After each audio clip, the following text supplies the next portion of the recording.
got the bloodlust. Me too. I want to kill. Let's kill.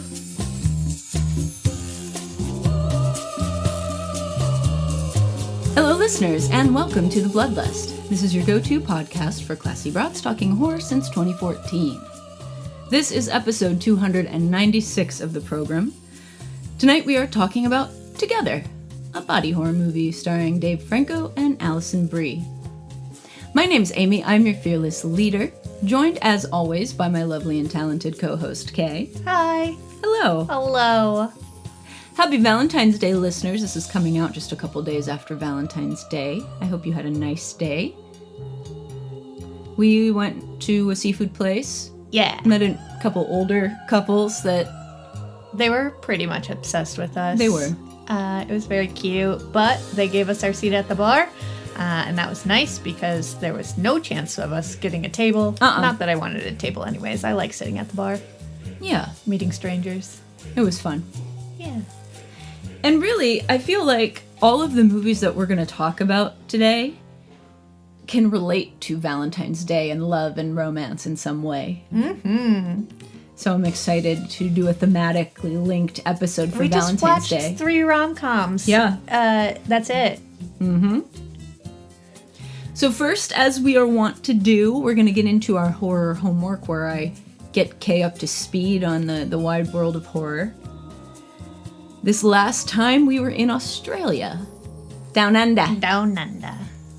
So we did 2 movies. Just so you know, listeners, as we do every time, we're going to synopsize these pretty completely, including the spoilers. Spoilies. So we watched 2 Australian films. The first of which was Dead Calm from 1989. That's when I was born. The year of your birth. Yeah. The month of my birth. The very month of your birth. Yeah. It was directed by Philip Noyce. He is mostly like an action director. He did, Patriot Games, Clear and Present Danger. He also did that movie Rabbit Proof Fence, which is about Australia's history. We saw that in the theater. Who did? Not you and I. No, me and, my school. We went. Oh, really? Yeah. Did you like it? I feel like it was very sad. I think it probably was, yeah.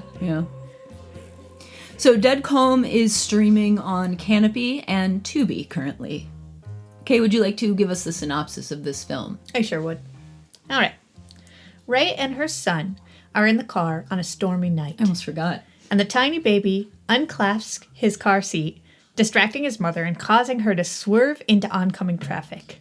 He floats through the air with the greatest of ease. Daring young man on the flying trapeze. That's pretty dark, babe. The baby shoots through the windshield. Hubby, Captain John, knows just the ticket to forget about the loss of their small child. 3 weeks on the open water and a cramped yacht. The man loves the sea. Before long, they see a drifting boat that they cannot make contact with via the radio, but a man is rowing towards them in a dinghy to fill us in. He introduces himself as Huey, and the rest of the people whom he was on the boat with has passed away from food poisoning over the last 10 days. Besides, the boat is filling with water, so nothing salvageable, no need to head over there. For reasons unbeknownst to me, Captain John just has to have a look for himself. So he gets in the dinghy and pops over to find mutilated bodies and a video that sure does make it seem like Huey killed the others on the boat, not spoiled tins of salmon. For making fun of him, also. Yeah. Go on. That makes sense, though. He's not very chill. No. No chill.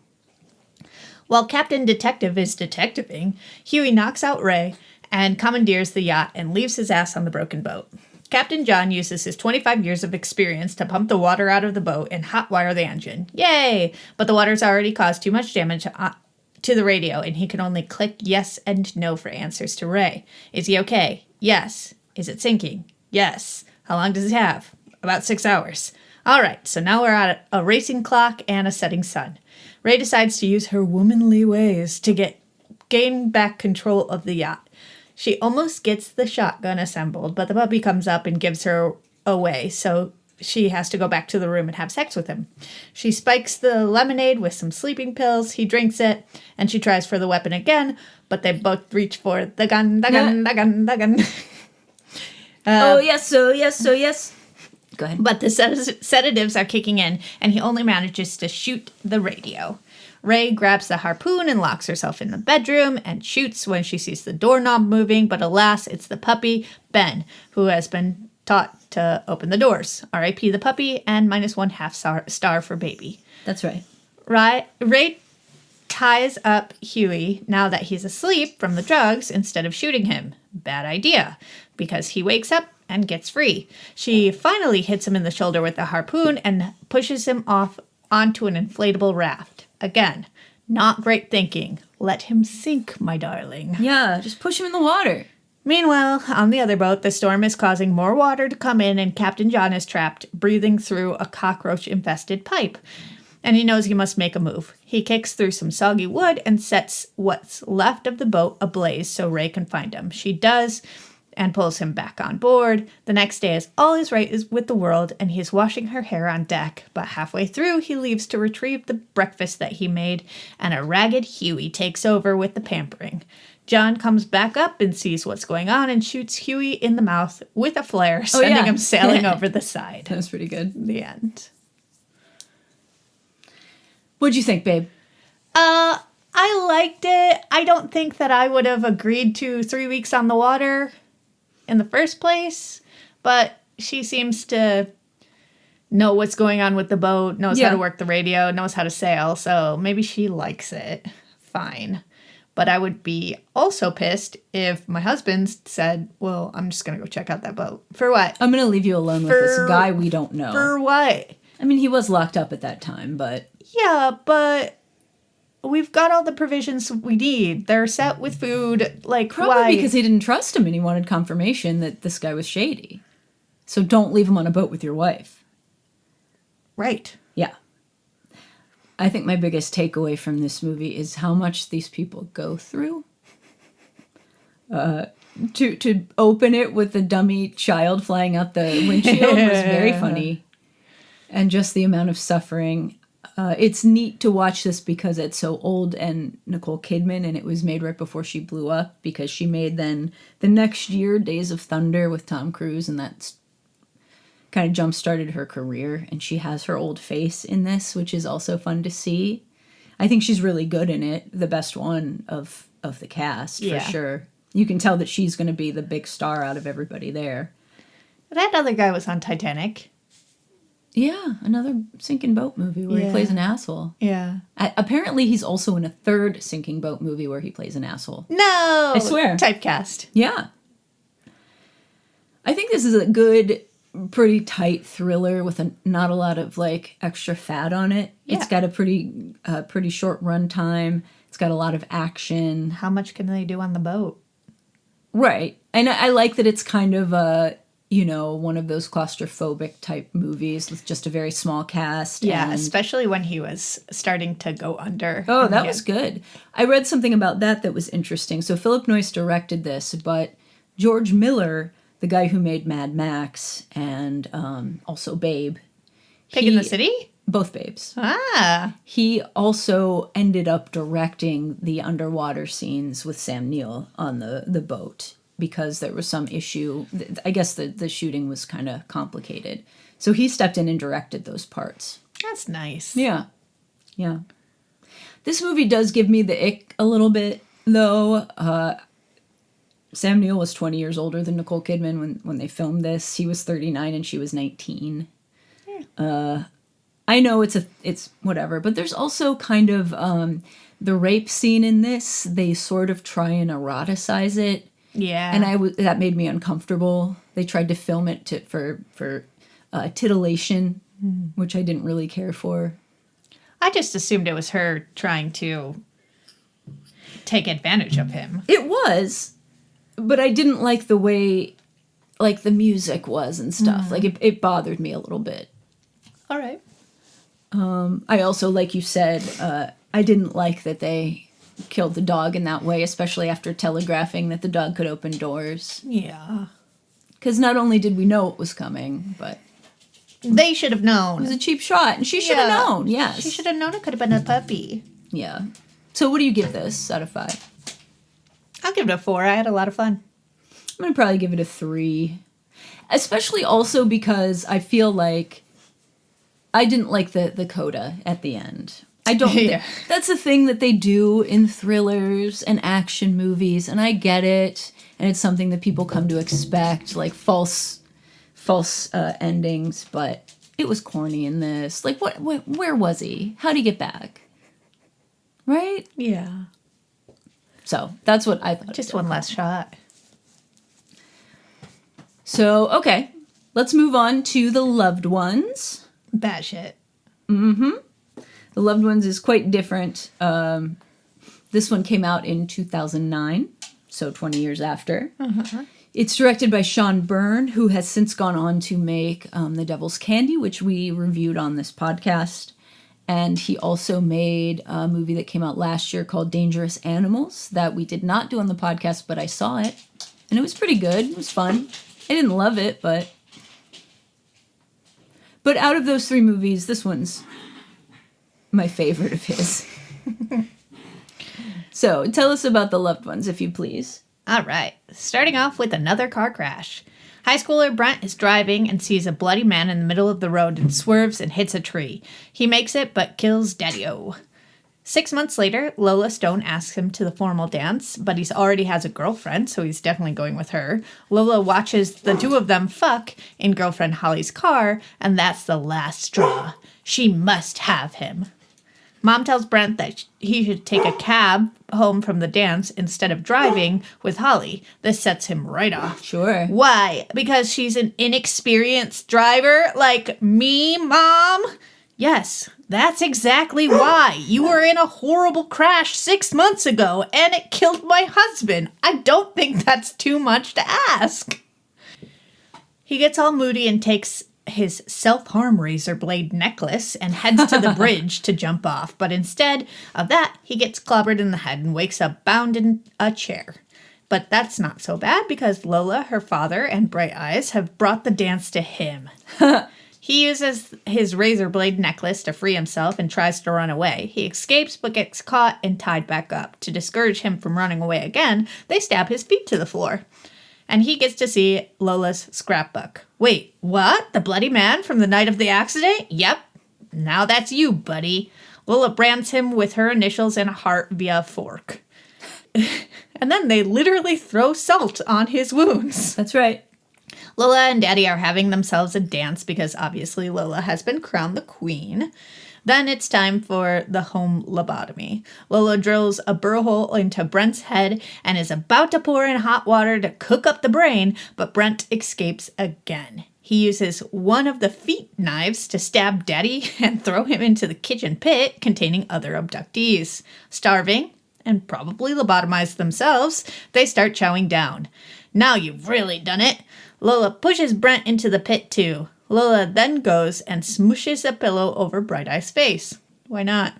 Holly's worried that Brent never showed up to the date and calls the cops to go check out Lola's house. But Lola kills Jim. No, probably Lola kills gotta be the him. cop. Yeah. Him with a meat cleaver and then tells Brent that she is going to kill his mom just like he killed her daddy.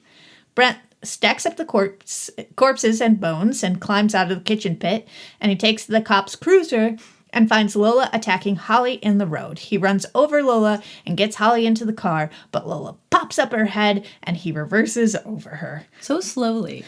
Then Holly and Brent head home to tell his mom that the first time that he is back behind a wheel, he did indeed kill another person. Whoopsies. Too true. There's also a side plot about his friend that doesn't really connect. So, except for the fact that her dad is Right. the cop. And her brother was one of the abducted. Right. Which is pretty coincidental. And so both of these kids become goth, I think, as a response to the bad things that have happened in their lives. Yeah, they're so emotional. Yeah. And after this, the girl is just going to get even more goth because now her dad is dead. Yeah, she can't catch a break. Also, it seems like the Australian school system is incredibly lax, because she was trying to jerk off her date. Give him a straight up handy right on the dance floor. And then they're having sex in their car outside of the school, and the guy just knocks on the window and tells him to go somewhere else. She had her dress fully off. It's not even like just a quickie with the underwear down. That's right. Yeah. Anyway, that's neither here nor there. Yeah, I didn't include it. What did you like? What did you not like? Did you enjoy this? Yes, I did enjoy it. I think that Lola is insane, and I loved her just like I loved Pearl. Right. She was giving me lots of Pearl vibes. Barbie, can you not do that in here? I could. Could you take that outside? Yeah, I liked all of the grotesqueness of it. Loved the feet stabbings. That was really cringy to watch. The house lobotomy was into that. That was awful. Second week or second episode in a row when we've had someone get drilled into their skull. Why not? It's a weird hobby we have, huh? I liked the idea of pouring hot water into the brain to cook it. That was fun. I think that's what Jeffrey Dahmer did. Pour him in there. Yeah. Oh, that's the second serial killer reference the movie makes then, right? You said something about the bleach. Yeah, so there's something that I didn't pick up on when we watched this, and I don't think I picked up on when I watched it the first time, is that at the beginning she injects something into his neck, and I just thought that was to cause him pain, because some serial killers have done that to people that they've tortured and stuff, and some of them have even killed people that way, like Robert Pickton from Canada, but this doesn't kill him. And what was happening was she was injecting bleach into his vocal cords. Because we were wondering, or at least I was, while we were watching this, like, dude doesn't say anything. He doesn't try and talk his way out of it. He barely screams. It's always really hoarse. That's why. Yeah. And I didn't realize it. So that's pretty gross. I just assumed that Bright Eyes didn't talk because of the abuse. Yeah. I guess not. But yeah, that must be one of their methods. Yeah. Yeah, I find this movie really fun. It's really disgusting and upsetting, and that the drill scene especially is really cringy and hard to watch. But I think it's really good. I don't think we need the subplot with the friend at all. Like, he wasn't even concerned that he wasn't at the dance. Right. Anyways, so why? So who cares? It was just kind of as a way to inject levity into it, I guess, or a little bit of a break. But it was completely unnecessary in my opinion. Also, too much of a coincidence that they would be that connected. But otherwise, I think that the character of Lola is terrific. She's such a weirdo. She is, and her performance is great. The actress who plays her is great. And I think she's an interesting character. And her creepy relationship with her dad is interesting. And the fact that he's enabled her to do this for so long, and how helpless she is once he's dead, and how she just completely becomes unhinged. The makeup definitely was giving me the vibes from the early aughts with her, like, little glittery makeup. Also, I did have those same pair of heels. Mine were in green. But I specifically remember a picture with Sarah and Becca and her mom calling them FMS, fuck me shoes. Yeah. When you were in high school. Yeah. Yeah. Yeah. It was for a winter formal. I also like how much joy Lola and her dad get out of torturing him. We can't hear you. and her trying to make him say it was finger licking good. Oh, the chicken that she was force feeding him, and every time he wouldn't play along, the way the dad would like jump up with his hammer. But it's really brutal. And she loved her daddy. She sure did. It was always you. That's why I can't find my perfect soulmate, because it's always been you. Yeah. Gross. This also reminds me a lot of the Texas Chainsaw Massacre. Sure. It's real obvious. Yeah. He's sitting at a dinner table with a fucked up family that enjoys torturing Yeah. people. And Everyone's got to have a hobby, babe. the way it's filmed in a lot of points reminds me of those moments from the Texas Chainsaw Massacre. So I like that. And yet it's like a girl's kind of fantasy, you know? Yeah. She had a scrapbook. Right? She loved it. Yeah, I loved it. I'll give this one a 4.5. I had this rated 5 stars originally. But I think I'm going to go 4 because this time I was really annoyed with the subplot. Okay. It bothers me that it's even there. Yeah. But both of these I recommend. This one is you have to rent, by the way. I didn't say that. It's a $3.99 rental. We tried to watch it on Pluto, but god damn it, they had commercials every 10 minutes. It was awful, so we turned it off and rented it. So even though this is a short movie, I don't know, I can't handle commercials anymore, guys. No. Especially not those. Was it Philo? No, it was Pluto. Pluto. Is that? Oh, you said it already. Yeah, God, don't use that. The commercials are crazy.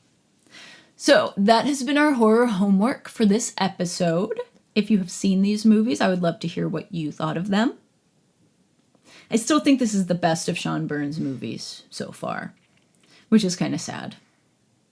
But we'll see what happens with the rest of his career. I mean, he's still getting big movies. They're getting bigger budgets each time. You gave it a 5 the first time you watched it. Don't punch at him.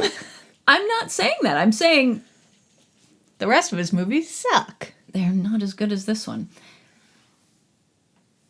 So, we're leaving Australia, going back to the land of subtitles.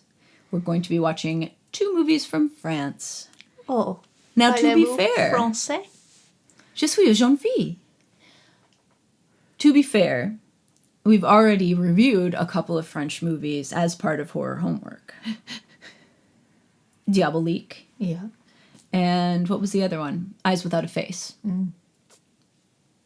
So we're not going super far into the past with this one. And we're going to do one that I have seen and one that I haven't seen. So it'll be horror homework for me too. Haha. Just like last time. So the first one we're going to do is Man Bites Dog. This is from 1992.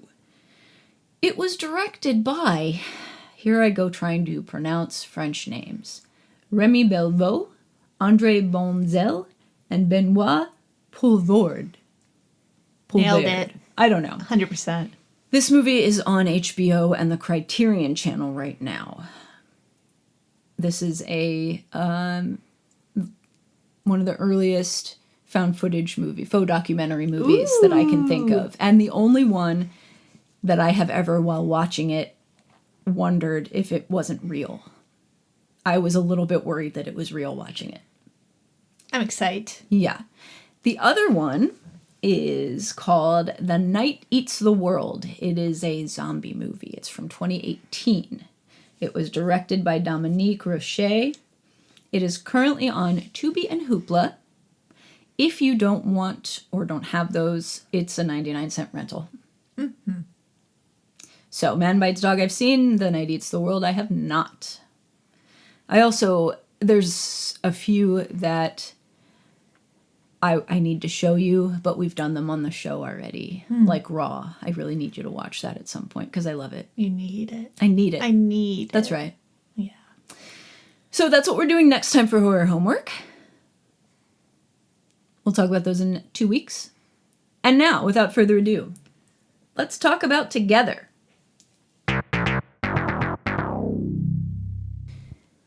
Together was rated R.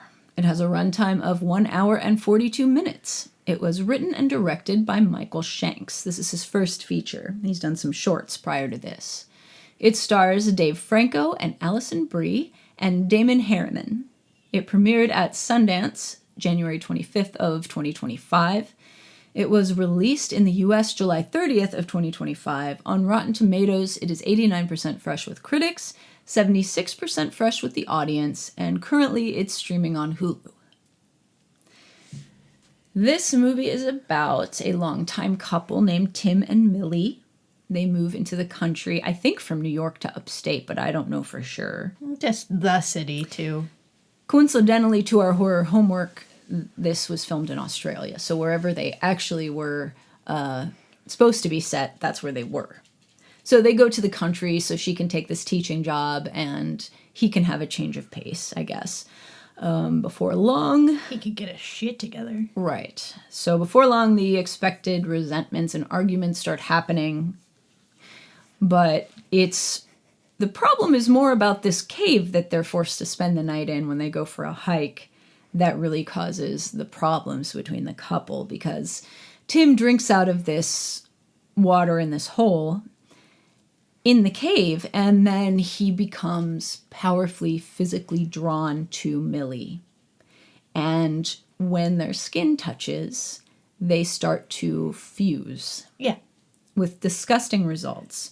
So the movie is them, first of all, him trying to convince Millie that this is happening, and then them trying to figure out how to make it stop. This is a body horror movie. Oh, yeah, it is. It's also kind of a modern horror metaphor movie. It's fun to think about the fact that Franco and Alison Brie have been together for a really long time. Since 2017, they've been married. They've made 5 movies together, including The Rental, which we reviewed on the show. What did you think about this? Gross. It was gross. Yeah. Did you like it? Yeah, I liked it. I was nervous when you said that it was like a codependency, but... It's not what it was. Yeah. No, it was... They were not a codependent couple. They were a couple who had just made a big change and had problems. If they were a codependent couple, they would have embraced it. Sure. Get in my body. I've never said that before. Whatever. You literally said that yesterday. Yeah. Yeah. Yeah. Oopsies.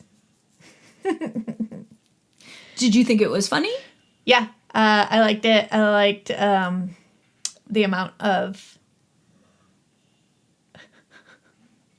stress that it caused me when they had sex in the bathroom. Oh, no. I and hated then that. They couldn't get unstuck from each other. Yeah. Ooh. But we got a little dong, and that was exciting. We did. Yeah. A pulley. A little stretched out dong. Yeah. Mm-hmm. Yeah. I don't know if I'm awarding 1/2 star for that amount of dong. Okay. That's fine. But. A 1/4 star? Sure. 1/4. Yeah. A 1/4 star. I like this too. I thought it was funny. I really like Alison Brie. Yeah, she's so sweet. I've always liked her. And I think that she's really good in this. I think she's very funny in it. I think that they both have some really good line deliveries, but mostly her. Yeah. The way that she reacts and her line readings were really good in this. It just makes me want her to do more, be in more movies where she's not just like the cute girl or whatever, you know? Right. I want her to have more to do. Yeah, I know her from Community, which is also like a comedy, so I think that she's very funny. And I feel like the humor in this worked. What I don't think worked was, I feel like the movie thought we were stupid. You've talked about this before. Yeah. And in this movie, it really kind of bothered me how much they held your hand and guided you to everything. I don't think we needed that. And I pretty much, from the beginning of the movie, could tell what was going to happen at the end, and I wasn't wrong. Right. And I don't really like that. Yeah. I think it was a fun story and an interesting idea. I just wish that they hadn't been so on the nose and up front with everything. And we can talk more about that when we spoil it. But remember when they zoomed into that profile picture, the Facebook profile picture with the bells in the background? Yeah. And they zoomed in like 5 times, and then they zoomed in like 4 more, and we're like, yes, the bell, yeah. We get it. We get it. Fucking got it. Yeah, we get it all. So I found it a little too predictable, despite the story being an original idea. I mean, once they set it up with dogs at the beginning, like they do it with The Thing. You know how in The Thing, the alien takes over the dogs first? Yeah. Well, they do it here to show us in the opening sequence. And The puppies had a sip from the well. yeah. And they shouldn't have. And once you see that, you know what's going to happen. And that's not always a bad thing, but they do that with every aspect of what's going to happen with this movie. I thought it was shot beautifully. It was. I gave you the best Valentine's Day present that it could have. You really did. I liked that transition. Amy was like, pause the movie. We've got to do a lap, a dance. Look what I'm doing to you. Look what you're doing. I love it. So yeah, it did look nice. I read that this was filmed in 21 days. So obviously he had his shit together. Yeah. You know, I think that the special effects in it are really good. That cave scene with the breathing, That was cool. that was so good. Yeah, there's a couple of dream sequences in this that I think are effective, even though you kind of know they're dream sequences after the first one. Yeah. They work well. There's also, I think, 2 jump scares that are pretty good. Yeah. So I don't think that this filmmaker is a bad filmmaker. And I know that he is already signed on to make a sci-fi movie for A24 with Daniel Kaluuya from Get Out. So I think this movie was really popular when it was at the festivals. Mm-hmm. But yes, the special effects I thought looked really good, even though it was a pretty low budget. And so I'm interested to see what this director would do next. I think he also wrote this, like I said. I do think that the writing, as far as the interpersonal stuff, their arguments and stuff, I thought that writing was good. Right. The opening sequence where we're introduced to them at their going away party, I thought was well written and really awkward and cringy Oh, yeah. and uncomfortable. When she proposes. Yeah. And he just doesn't even answer. Yeah. Oh, God. And I feel like they did a good job of picking a situation where couples are going to have problems. Because, you know, as somebody who did this, Yeah. in a way, I moved and changed careers and moved to be with somebody. And there's a lot of resentment that comes with that leads to a lot of fights down the line. And they were smart to do a situation like this as a setup. I think when couples make a move for one of their jobs, the other person is kind of just in limbo in a new place, and they don't feel like there's anything. They don't have a routine. There's nothing for them to do, and No friends. it makes you feel aimless and kind of needy. And they do a good job of explaining that too in Right. this, especially because he doesn't have a car. Yeah. You don't have to drive in the city. Right. So I think that's all really impressive. Right. I think they did a good job with that. There's also some good lines of dialogue that work on different levels. Like she says it at one point when she's about to cut them apart with a reciprocal saw, which was heavily telegraphed also. She says, if we don't split now, it'll be much harder later. Right. Which is such a good line for this and so emblematic of what this is about, which is people that are in a long-term relationship that are now feeling like, fuck, what am I doing? Right. Do I want to be with this person because I love them, or do I want to be with this person because I'm used to this and I'm comfortable with this? So it has that elevated horror side of working on 2 different levels like that, while still being gross and funny. You think they should have stayed together? Yeah. In this one I do. Yeah. We'll talk about that when we get to the spoilers. But so I really liked this, except for just how predictable it was. Right. Once you've seen a movie, you're going to know, you know, as soon as she mentions the Spice Girls, did you not think, Yeah, I was Two singing become Two one. Become One in my head and Yes. also out loud to you. and then it happened. And then as it soon as he happened. brings out the reciprocal saw. Now, I shouldn't be too mean to a movie for doing that because all movies do that. But I don't even think those two are the worst examples. I think there are so many more that it was just like, okay, yeah, we get it. We get it. We get it. I'm going to talk about the church and mention that there's pews down there, and then also have to like show us the picture in the husband's freaking wedding video, and also And while have he's doing it. And the person who's filming the wedding is zooming in on that. Why? Yeah. You know that's just for the audience. That's shitty. Yeah. So, other than that, I really enjoyed this. Yeah. I thought the house in this was really pretty that they lived in. So cozy. How could they have ever afforded it? There's no way. On a single salary? There's no way.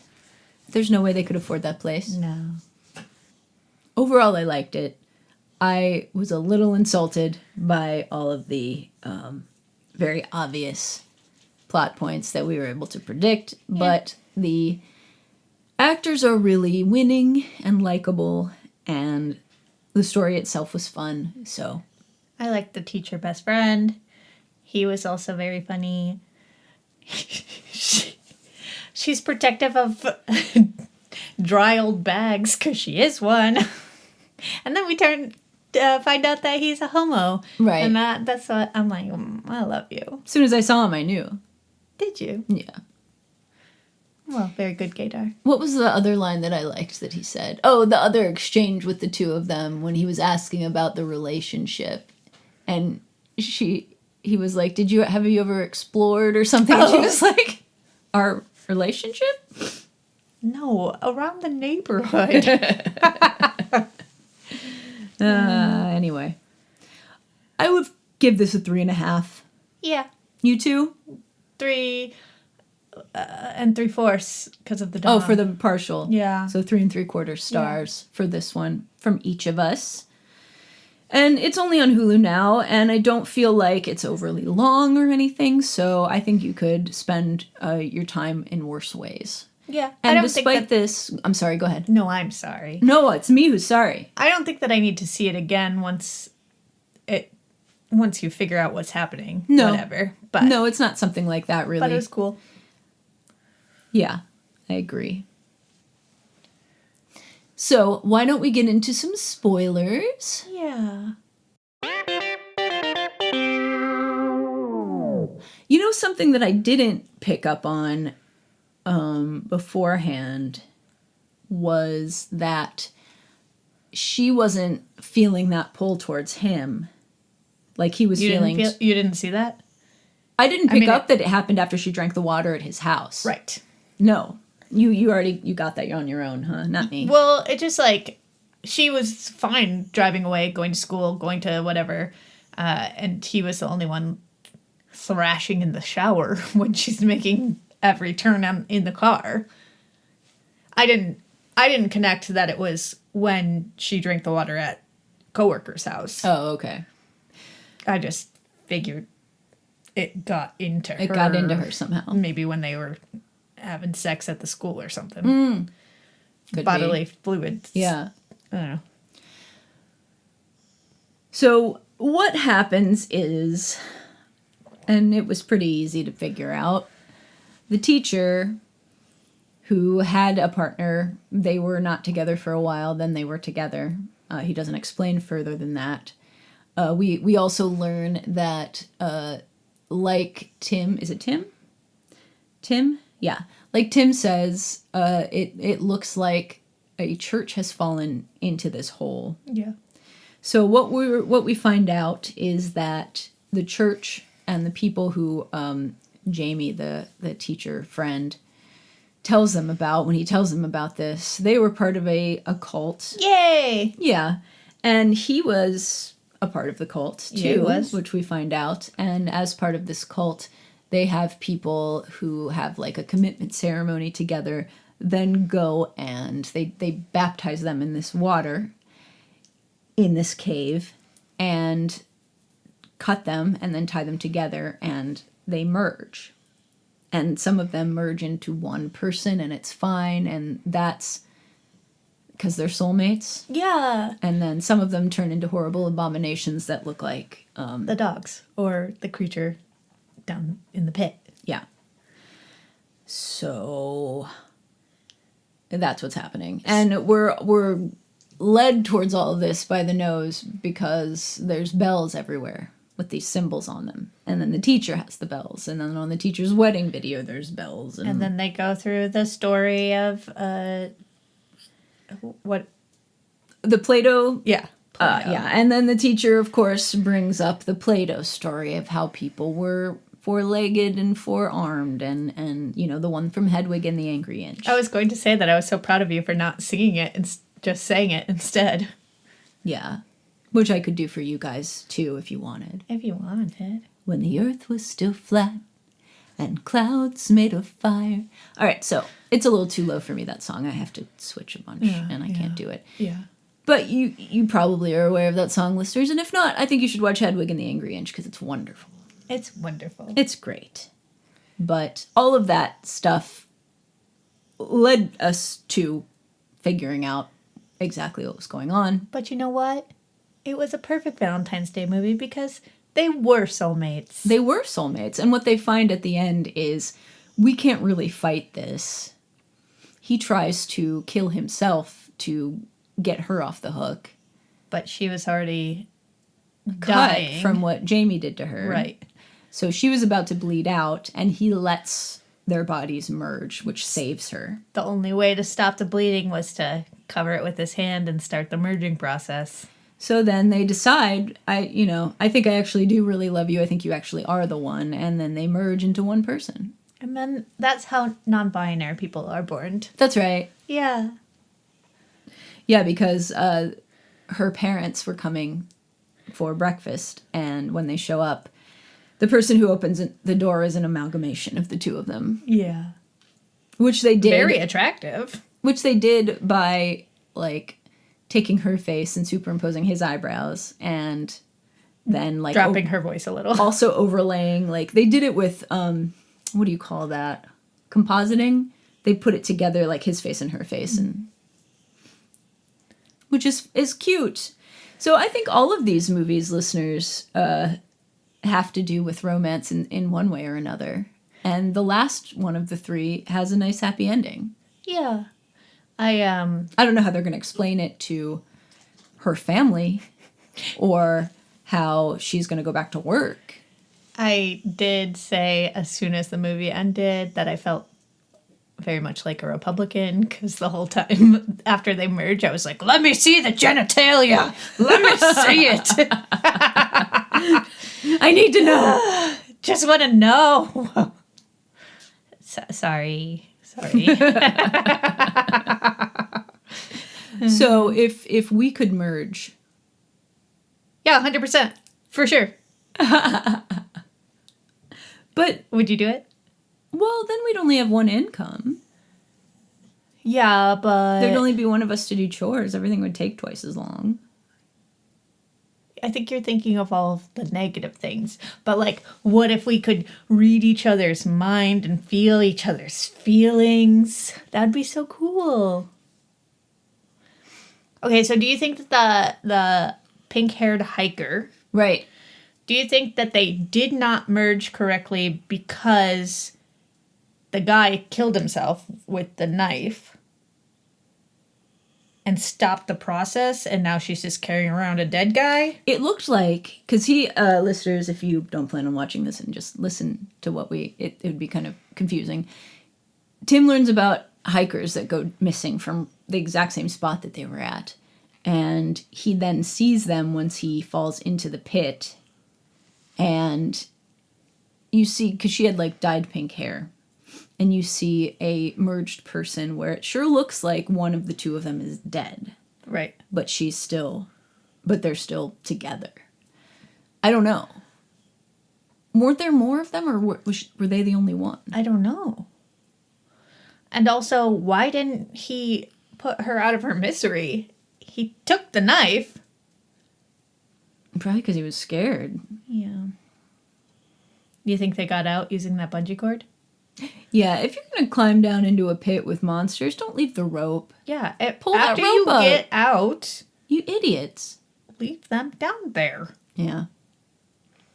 Was she in the cave the first night that they spent the night? If she was very quiet.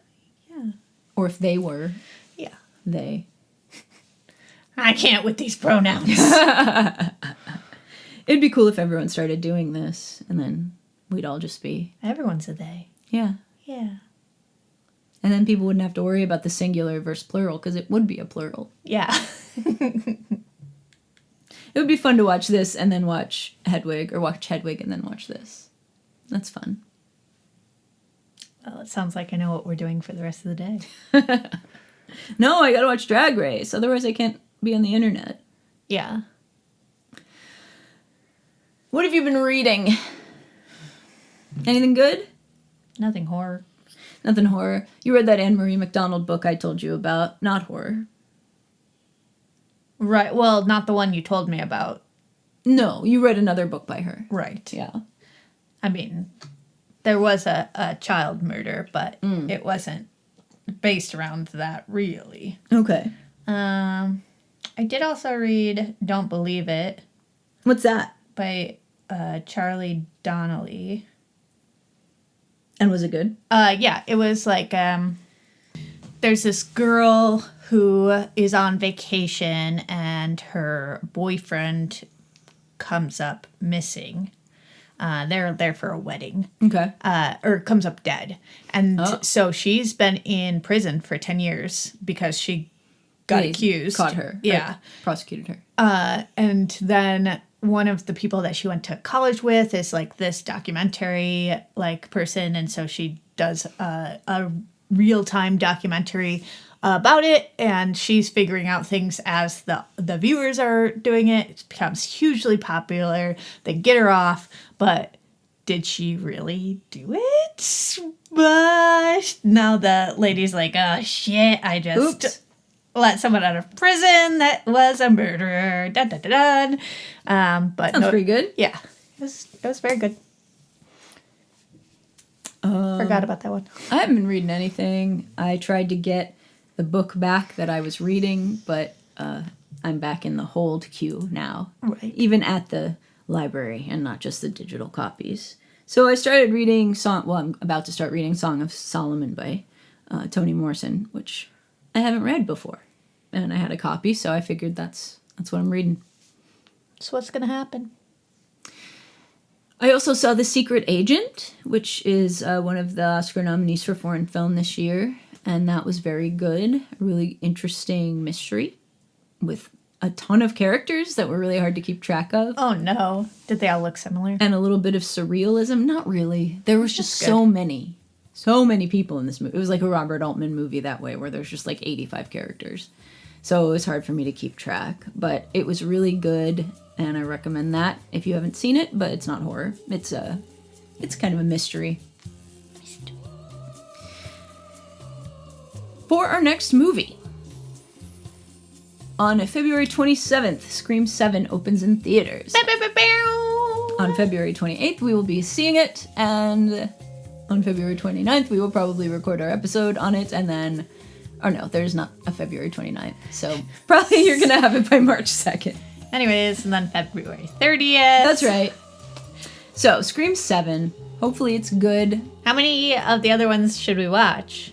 Oh, jeez, babe, I don't know. Okay, I'll watch them all. Okay, And you can just pop in whenever you like. great. That sounds like a plan. Great.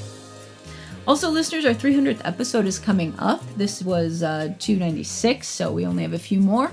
If you have ideas for things you'd like us to do on our 300th episode, please let us know. As always, you can contact us by emailing the Bloodlust podcast at gmail.com. You can leave a comment on our website, thebloodlust.net, or you can find us on Facebook, Instagram, or Threads. Also, if you haven't left us a review, please leave us a review. Also, subscribe to us on YouTube. Yeah, we don't even have any ads or anything. Give us a damn review. You're welcome. Thank you. For my birthday. For Kay's birthday. which will be right before this next episode comes out. So I'll probably talk about it again and Probably. again and again and again. It's my birthday month. Yeah. Thank God it's the shortest month. I don't know what you're talking about. I'm a pleasure. Let's become one. You're a delight. Let's merge. Let's merge. Well, this has been episode 296 of the program. Thank you for listening, listeners. Kay, thank you for joining me. Could you imagine how bad our mental health would be if we merged together? It's already pretty bad when we're separate. It's true. Just compiling. Yeah, I don't know that it's a great idea. All right, I guess we won't merge. It's settled. We can revisit it again in a couple of years. How about that? All right. Great. Sorry, you were I wrapping was things up. wrapping Yeah. up. Yeah. This has been episode 296. There it is, back on track. I have been Amy. And I'm Kay. Thank you. Good night. And hail Satan. Praise his name. Eternally.